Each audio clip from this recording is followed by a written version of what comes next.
মোৰ নাম সীমান্ত। মোৰ খুৰা আৰু খুৰীৰ এজনী ধুনীয়া মৰম লগা ছোৱালী আছিল। তাইৰ বয়স 10 বছৰ। তাইৰ নাম গৌৰী। তাই পঢ়া-শুনাত বহুত স্মাৰ্ট আছিল। খেলা-ধূলাৰ প্ৰতিও তাই বহুত আগ্ৰহী আছিল। সকলোৱে তাইক বহুত বুদ্ধিমান বুলি কয়। কিন্তু খুৰীয়ে এতিয়া বহুত বেছি চিন্তা কৰি থাকিব লৈছে। কাৰণ গৌৰীয়ে এতিয়া কোনো কাম কৰিবলৈ আগ্ৰহী নহয়। খুৰীয়ে যেতিয়া তাইক পঢ়িবলৈ কয়, তেতিয়া তাই কান্দিবলৈ আৰম্ভ কৰে।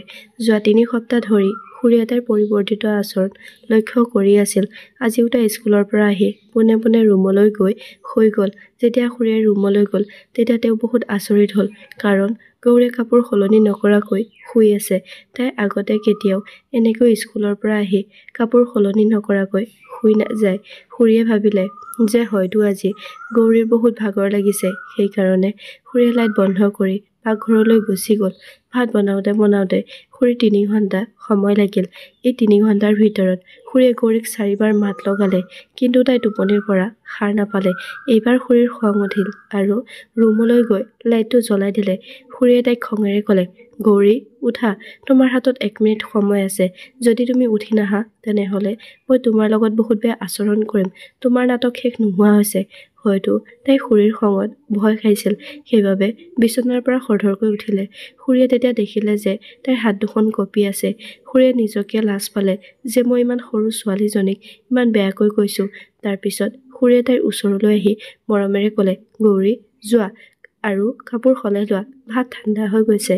তাৰ পিছত হোমৱৰ্কো কৰিব লাগিব। এই কথাখিনি কৈ খুৰীয়ে গৌৰীক সাবটি ধৰিলে। তাৰ পিছত গৌৰীয়েও মাকক জোৰকৈ সাবটি ধৰিলে। হয়তো খুৰীয়ে তাইক খং কৰাৰ বাবে তাই বহুত ভয় খাইছিল। খুৰীয়ে ক'লে, যোৱা ফ্ৰেছ হৈ আহা, তাৰ পিছত মই তোমাক নিজ হাতেৰে ভাত খুৱাই দিম। তাৰ পিছত তাইক ৱাছৰুমলৈ পঠিয়াই দিলে আৰু খুৰীয়ে পাকঘৰলৈ আহিল। খুৰীয়ে ভাত তৰকাৰী টেবুলত থৈ তাইৰ বাবে অপেক্ষা কৰিবলৈ ধৰিলে। 20 মিনিট পাৰ হৈ গ'ল। খুৰীয়ে ভাবিলে যে হয়তো তাই কাপোৰ সলাই আছে। তাৰ পিছত খুৰীয়ে তাইক আকৌ মাতিলে, গৌৰী ভাত খোৱাহি। কিন্তু তাই তেতিয়ালৈ অহা নাছিল। খুৰীয়ে তাইলৈ অপেক্ষা কৰি মোবাইলটো হাতত তুলি ল'লে।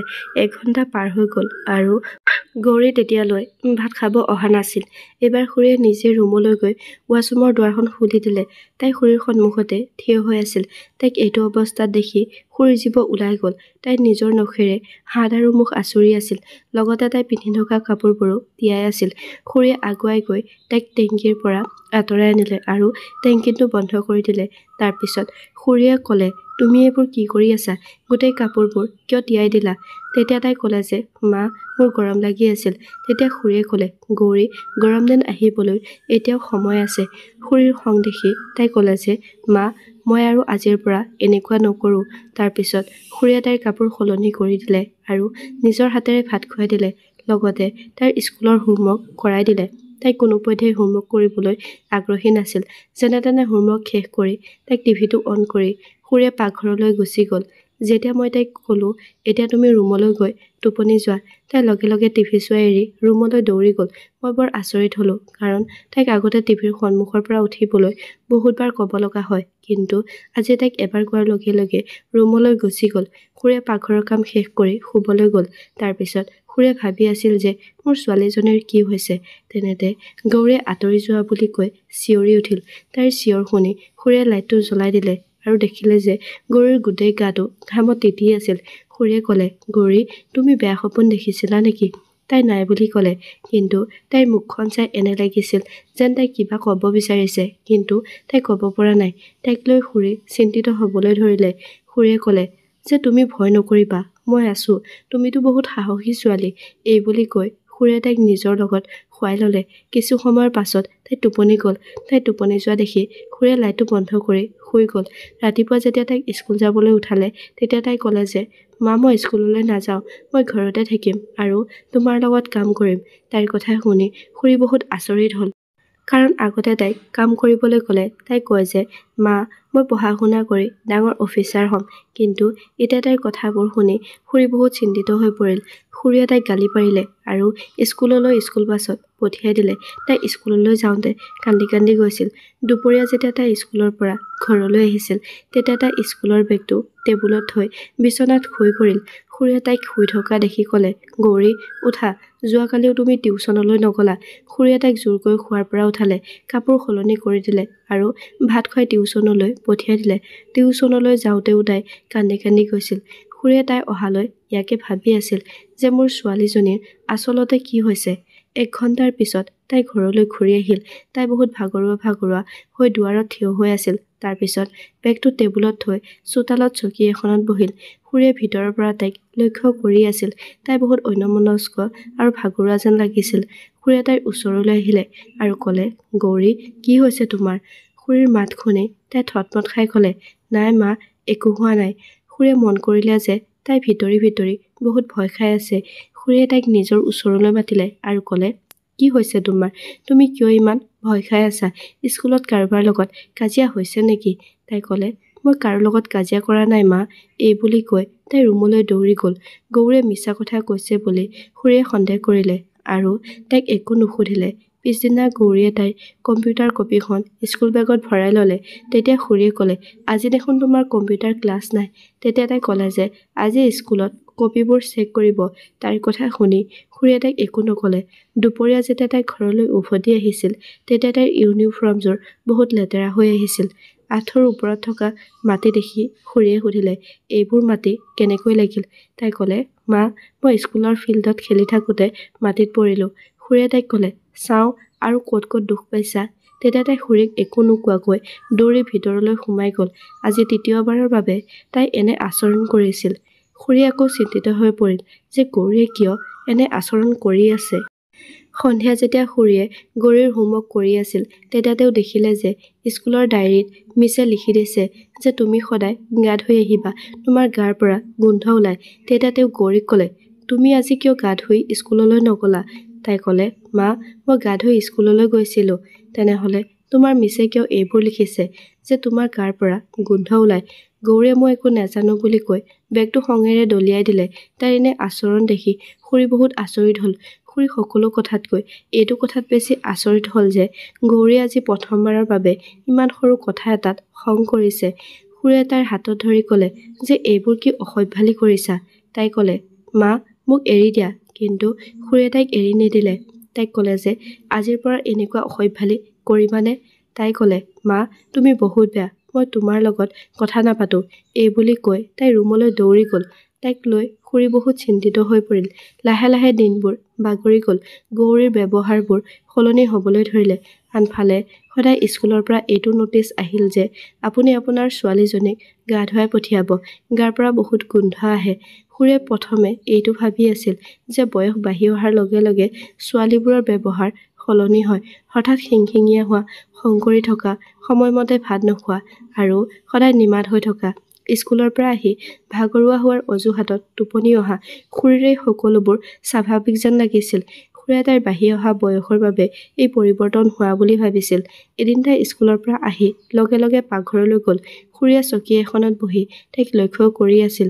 তাই পাকঘৰৰ পৰা ওলাই আহি ৰুমটোত সোমাই গ'ল। যেতিয়া খুৰীয়ে তাইৰ পিছে পিছে ৰুমলৈ সোমাই গ'ল, তেতিয়া তেওঁ দেখিলে যে তাই ছুৰীৰে ইউনিফৰ্মযোৰ কাটি আছে। খুৰীয়ে আগুৱাই আহি তাইক সুধিলে, গৌৰী, এইবোৰ কি কৰি আছা? তাই মাকৰ ফালে চাই ক'লে, মা, মই একো কৰা নাই। তাইৰ ৰঙা চকু দুটা দেখি খুৰীয়ে অলপ ভয় খালে। তাৰ পিছত তেওঁ গৌৰীৰ ওচৰত বহি ক'লে, গৌৰী, কি হৈছে তোমাৰ? তোমাক কোনোবাই কিবা কৈছে নেকি? স্কুলৰ ছাৰে তোমাক গালি দিছে নেকি? নে টেষ্ট পৰীক্ষা ভাল হোৱা নাই? তাই ক'লে, মা, তুমি ইয়াৰ পৰা যোৱা আৰু কাম কৰাগৈ, মই কাপোৰ সলাই লওঁ। এই বুলি কৈ তাই বাথৰুমলৈ সোমাই গ'ল। খুৰীয়ে পাকঘৰৰ কাম শেষ কৰি সন্ধিয়া গৌৰীক পঢ়াবলৈ ধৰিলে।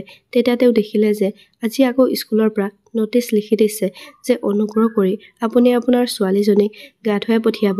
আপোনাৰ ছোৱালীৰ গাৰ পৰা বহুত বেয়া গোন্ধ ওলায়। খুৰীয়ে তাইক ক'লে, গৌৰী, আজিও তুমি স্কুললৈ গা ধুই নগ'লা। এইবোৰ কি গৌৰী? খুৰীয়ে তাইক নটিচখন দেখুৱাই ক'লে। এক ক্ষণৰ বাবে তাইৰ হাতখন কঁপি উঠিল। তাই ইফালে সিফালে চালে আৰু পেঞ্চিলডাল জোৰেৰে দলিয়াই দিলে। খুৰীয়ে তাইৰ এই সকলোবোৰ আচৰণ লক্ষ্য কৰি আছিল। তেওঁ ক'লে, এইবোৰ কি কৰিছা? ভালে ভালে উত্তৰ দিয়া, নহ'লে মই কাইলৈ তোমাৰ স্কুললৈ যাম। খুৰীৰ কথা শুনি তাই ভয় খালে আৰু বহুত কষ্ট কৰি তাই ক'লে যে মা, মই সদায় স্কুললৈ গা ধুই যাওঁ।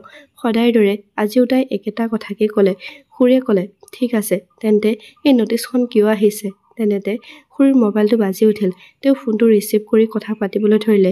যেতিয়া গৌৰীয়ে মাকক ফোনত কথা পাতি থকা দেখিলে, তেতিয়া তাই শুবলৈ গুচি গ'ল। খুৰীয়ে কথা পাতি থাকোঁতে এইটো পাহৰি গ'ল যে তেওঁ গৌৰীৰ লগত কথা পাতি আছিল। পিছদিনা তাই খুৰীক নোকোৱাকৈ গা ধুই স্কুললৈ গুচি গ'ল। দুপৰীয়া যেতিয়া তাই ঘৰলৈ উভতি আহিছিল তেতিয়া তাইৰ মুখখন ৰঙা হৈ আছিল আৰু আজিও তাই ইউনিফৰ্মযোৰ লেতেৰা কৰি আনিছিল। কিন্তু আজি ইউনিফৰ্মৰ ওপৰত মাটিৰ সলনি হালধি লাগি আছিল। খুৰীয়ে তাইক দেখাৰ লগে লগে চিঞৰি উঠিল, এইবোৰ কি? এই হালধিৰ দাগবোৰ এতিয়া কেনেকৈ যাব?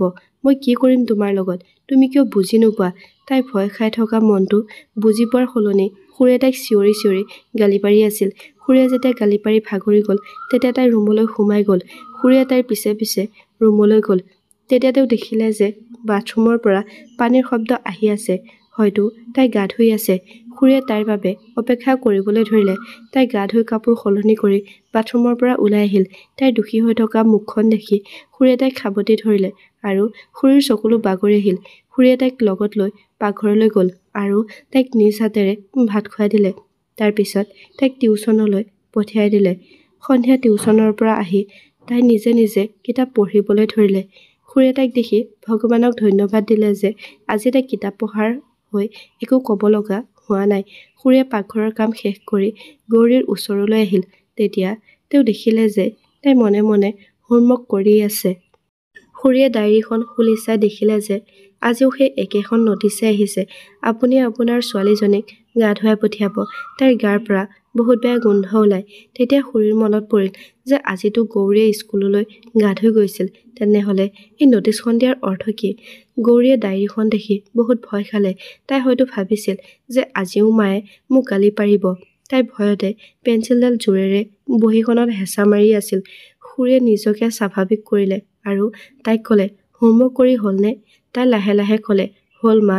খুৰীয়ে ক'লে, ঠিক আছে তেনেহ'লে কিতাপকেইখন সামৰি থোৱা আৰু ভাত খোৱাহি।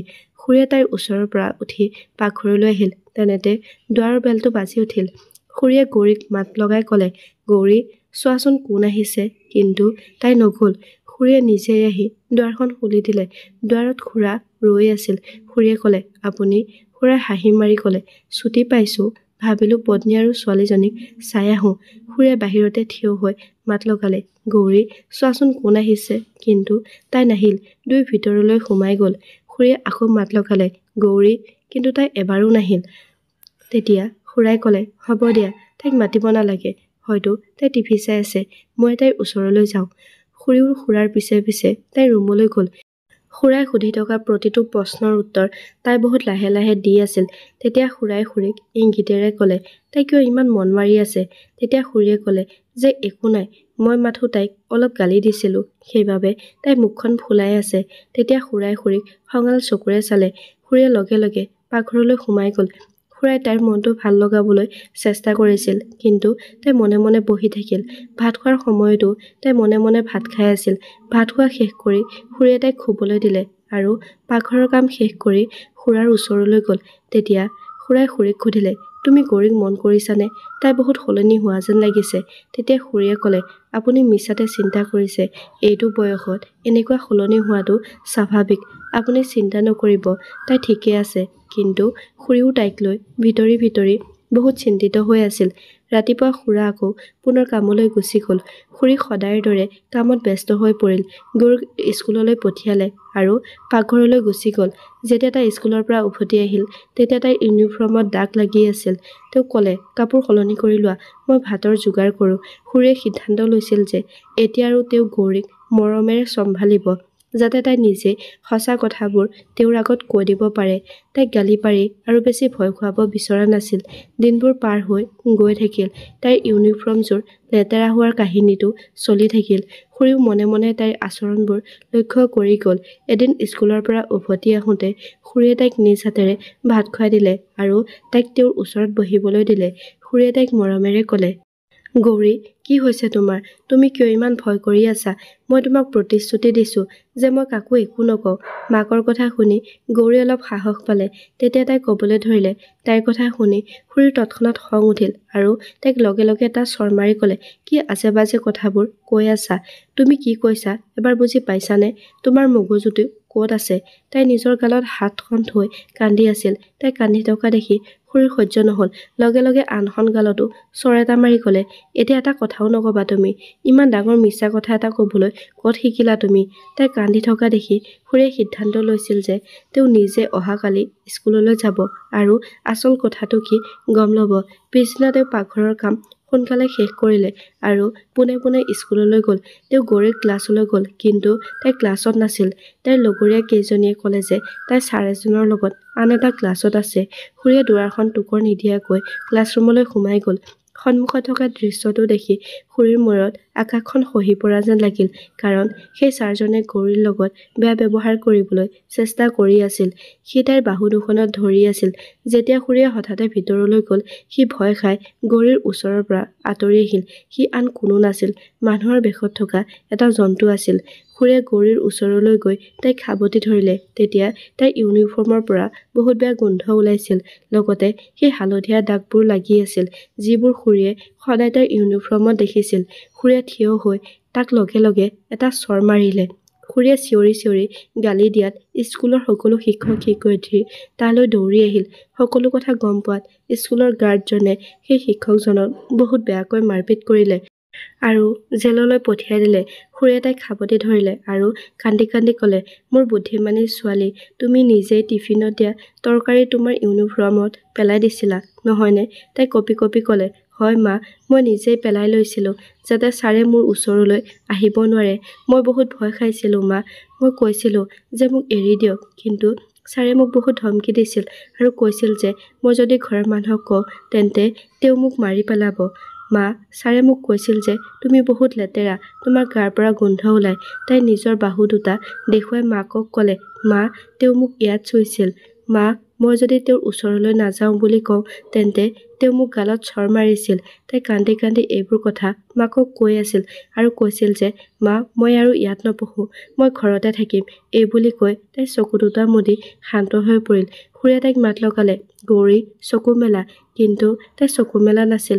লগে লগে গৌৰীক ওচৰৰ চিকিৎসালয় এখনলৈ লৈ যোৱা হ'ল। তেতিয়া ডক্তৰে ক'লে যে তাই ভয়তে অচেতন হৈ পৰিছে। খুৰীয়ে লগে লগে খুৰাক ফোন কৰিলে। নিজৰ জীয়েকৰ এনে অৱস্থা দেখি তেওঁ মূৰে কপালে হাত দি বহিল। গৌৰীয়ে মনতে ভাবি আছিল যে এই সকলোবোৰ তেওঁৰে দোষ। গৌৰীয়ে তেওঁক সঁচা কথা ক'বলৈ চেষ্টা কৰিছিল, কিন্তু তেওঁ বিশ্বাস কৰা নাছিল। তাৰপিছত খুৰা আৰু খুৰীয়ে তাইক আন এখন স্কুলত নামভৰ্তি কৰাই দিলে। গৌৰী এতিয়া বহুত নিমাত হৈ পৰিল। তাই হাঁহি ধেমালি নকৰা হ'ল। এই ঘটনাটোৰ আঁৰত খুৰীৰ দোষ আছিল, কাৰণ স্কুলৰ পৰা প্ৰথম নটিচখন আহোঁতে খুৰীয়ে স্কুললৈ গৈ সেই বিষয়ে ইনফৰমেশ্যন ল'ব লাগিছিল। তেওঁ নিজৰ ছোৱালীজনীক চোৱা চিতা কৰিব লাগিছিল, কিন্তু তেওঁ নিজৰ সকলো মনোযোগ ঘৰৰ কামতে দিছিল, যাৰ বাবে গৌৰীৰ জীৱনত এই দুৰ্দশা হ'ল। ছোৱালীৰ লগত সদায় মাক দেউতাক নহয়, সিহঁতৰ বন্ধু হৈ থাকিব লাগে, যাতে সিহঁতে আহি সকলো কথা মাক দেউতাকৰ আগত ক'ব পাৰে। বন্ধুসকল, কাহিনীটো শুনি কেনে পালে কমেণ্ট কৰি জনাবলৈ নাপাহৰিব। ধন্যবাদ।